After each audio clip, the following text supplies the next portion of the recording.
आज के समय में कई ऐसी समस्याएं हैं जो बहुत ही तेजी से बढ़ती जा रही हैं।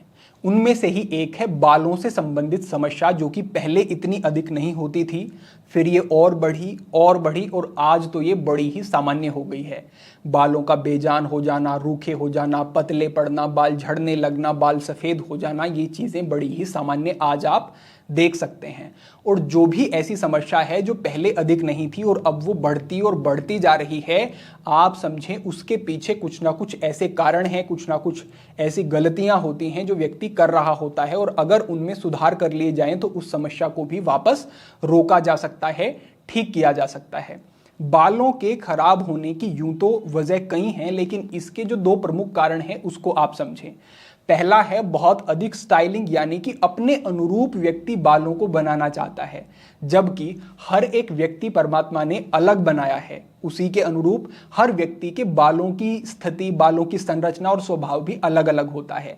लेकिन आज आप देखें, जिसके बाल कर्ली हैं वो उन्हें सीधे कराने में लगा है, जिसके सीधे हैं वो उन्हें कर्ली कराना चाहता है। अलग अलग तरीके से बालों के ऊपर एक्सपेरिमेंट हो रहे हैं और इसकी वजह से बाल खराब होते हैं। दूसरे स्थान पर जो बालों पर केमिकल्स का प्रयोग किया जाता है, इससे बाल खराब होते हैं, क्योंकि आपकी त्वचा में बहुत सारे रूमकूप छिद्र होते हैं और उनके माध्यम से जो भी केमिकल्स होते हैं, जो भी आप अप्लाई करते हैं स्किन के ऊपर, वो एब्जॉर्ब कर लिया जाता है। इसी तरीके से जब आप अपने बालों पर केमिकल्स का प्रयोग करते हैं तो आपकी स्काल्फ उन केमिकल्स को भी अवशोषित कर लेती है, और जब ये केमिकल्स बहुत अधिक बढ़ जाते हैं तो आपकी स्काल्फ की हेल्थ खराब होनी शुरू हो जाती है और आपके बाल भी खराब होने शुरू हो जाते हैं। इन केमिकल्स की जो अधिकता है वो आज के समय में जो शैम्पू आप प्रयोग करते हैं उनमें भी अनेक प्रकार के केमिकल्स हैं, और शैम्पू तो ऐसी चीज है जो व्यक्ति रोज रोज ही प्रयोग करता है और ये आपके बालों को खराब करते चले जाते हैं। हालांकि अगर आप अपने बालों को रोज धोते हैं तो ये आपके बालों के लिए अच्छा है, लेकिन कहा यह जाता है कि एक दो दिन छोड़ करके धोएं, क्योंकि जो केमिकल आप प्रयोग कर रहे हैं वो गलत है। वास्तव में बालों को रोज धोना गलत नहीं है, ये जो केमिकल्स हैं, समस्या ये है। जब आप अपने बालों को प्रतिदिन साफ नहीं करते हैं तो जो आपके बालों में कचरा इकट्ठा होता है, जो सेबेशियस ग्लैंड होते हैं, उनसे सीबम, एक तरीके का ऑयल प्रोड्यूस होता है और वो आपकी स्काल्प पर आता है। अगर आप 2-2, 3-3 दिन तक अपने बालों को नहीं धोएंगे तो ये सीबम जो है ये इकट्ठा होने लगता है और यहाँ पर एक तरीके की यीस्ट या फिर एक फंगल इन्फेक्शन होना शुरू हो जाता है, और ये आपके बालों के लिए बिल्कुल भी ठीक नहीं है। तो आप बालों को रोज धो सकते हैं, ये अच्छा है, लेकिन करना क्या है, किसी भी तरीके के केमिकल का प्रयोग नहीं करना है। और इसीलिए मैं आपको आज 3 तरीके बता रहा हूं कैसे आपको शैम्पू बनाना है घर पर ही, जो कि बिल्कुल आसान होगा और नेचुरल होगा।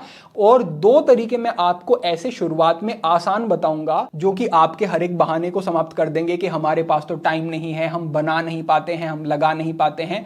ऐसे 2 तरीके हैं जो बिल्कुल सरल हैं, बिल्कुल आसान हैं और आपके बालों के लिए 100% बेहतर और सुरक्षित हैं।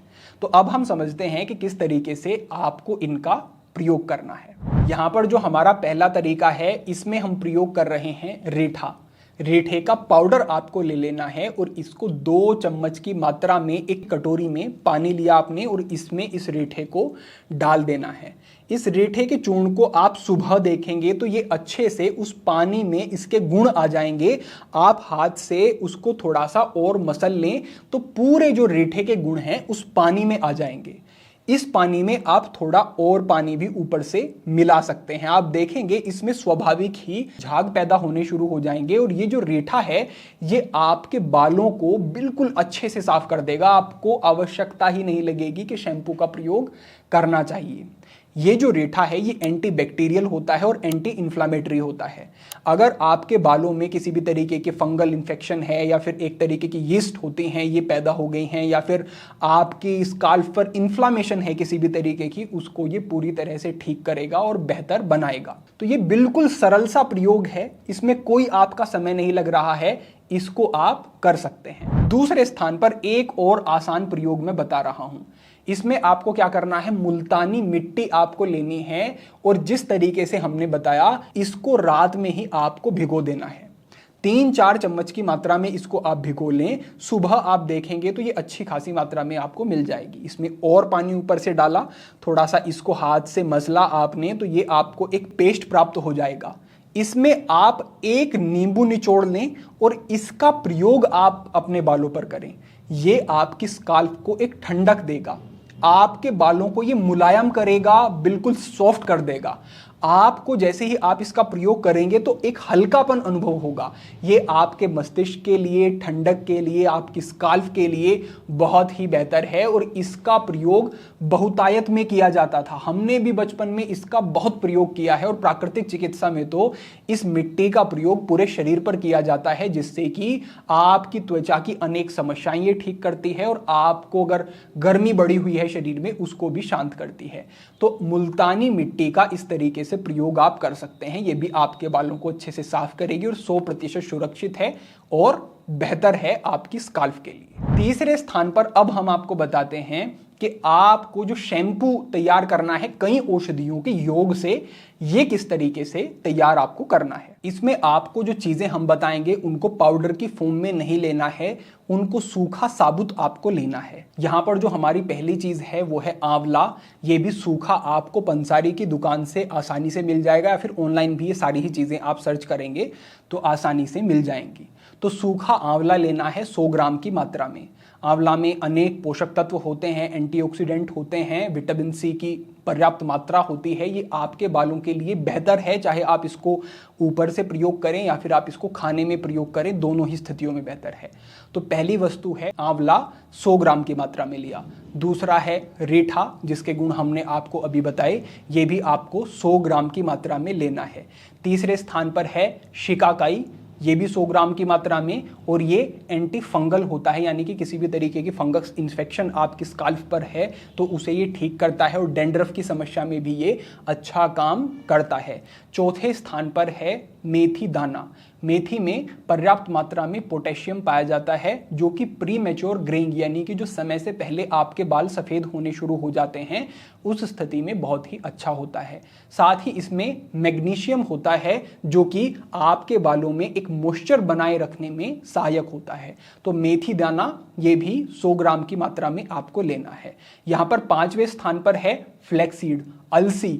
अलसी के बीज आपको 50 ग्राम की मात्रा में लेने हैं, यानी कि पीछे की जो चीज़ें हैं वो सारी 100 ग्राम की मात्रा में, और जो अलसी है ये 50 ग्राम की मात्रा में ले लेनी है। इन सब चीज़ों को आपको रात्रि में कांच के एक कटोरे में भिगा देना है पानी में, और सुबह उठ करके आप देखेंगे तो ये अच्छे से फूल चुके होंगे, नरम हो चुके होंगे। अब आपको रीठे के अंदर जो बीज होते हैं इनको निकाल देना है, इसके साथ में इसका प्रयोग नहीं करना है। रीठे के ऊपर की जो छाल होती है, कवरिंग होती है, वो आपको प्राप्त हो जाएगी। इन सारी चीज़ों को आपको ग्राइंडर में डालना है और अच्छे से ग्राइंड कर लेना है। अब ये जो आपको पेस्ट प्राप्त हुआ, इस पेस्ट को आपको अलग से निकाल लेना है और लगभग 1-1.5 गिलास की मात्रा में आपको पानी ले लेना है। उसको गर्म आंच पर रखना है और इस पेस्ट को उस पानी में डालना है। अब उस पानी को उबालते रहना है जब तक वो आधा ना रह जाए।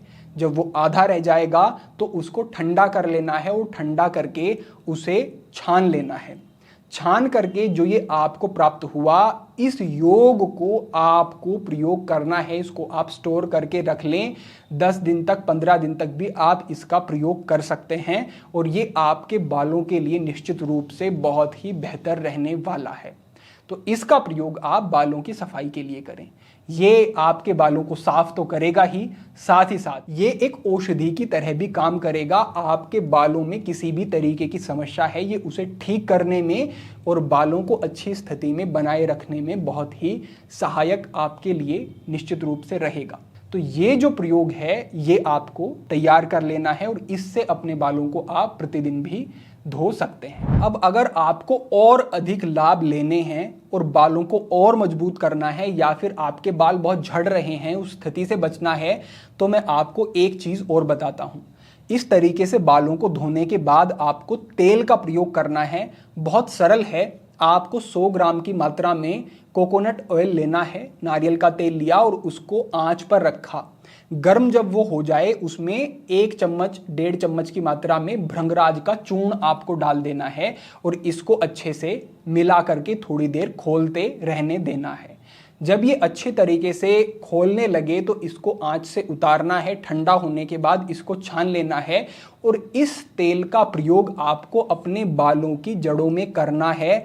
अच्छे से जड़ों में मालिश करनी है, इस बात का आप ध्यान रखें। और अगर आपको हेयर फॉल की समस्या बहुत अधिक है तो हल्का सा गर्म करके आप इस तेल का अगर प्रयोग करते हैं तो ये और बेहतर है, क्योंकि गर्म का प्रयोग करेंगे तो ये आपकी स्काल्प में अच्छे से अवशोषित हो सकेगा। जो आपके रूमकूप छिद्र हैं वो खुल जाते हैं, गर्मी पा करके खुल जाएंगे और ये और अच्छे से एब्जॉर्ब होगा आपकी स्काल्प में। तो इस तरीके से आप इस तेल का प्रयोग भी कर सकते हैं, ये भी आपके लिए बेहतर रहेगा। तो इतना अगर आपने किया, केमिकल्स का प्रयोग पूरी तरीके से आपने बंद किया और इन प्राकृतिक चीज़ों को प्रयोग करना आपने शुरू किया, तो ऐसा हो ही नहीं सकता कि आपको बड़े अच्छे लाभ ना देखने को मिले और आपके बाल लंबे लंबे समय तक बेहतर ना रहें। साथ ही साथ 2-4 चीज़ों का और ध्यान रख लें, जैसे कि डाइट आपकी अच्छी होनी चाहिए, पर्याप्त पोषक तत्व हों, फलों सब्जियों का अधिक प्रयोग करें, पानी अच्छी मात्रा में पिएं, जंक फूड फास्ट फूड का कम से कम आप प्रयोग करें और अच्छी नींद लें, तनाव से बचें। इतना अगर आपने साथ में कर लिया तो ये और अच्छे लाभ देने वाला आपको हो जाएगा। क्या योग अभ्यास आप कर सकते हैं बालों को अच्छा रखने के लिए? उसके लिए हमने सनातन हठ योग पर मार्गदर्शन किया है, वो लिंक हम डिस्क्रिप्शन में साझा करवा देंगे, वहां से आप देख सकते हैं। बाकी इतना मार्गदर्शन आपके लिए ये पर्याप्त है, इससे आपको अच्छे लाभ मिलेंगे। सभी के लिए प्रार्थना, सभी के लिए मंगल कामना। आज के लिए इतना ही। ओम नमः शिवाय।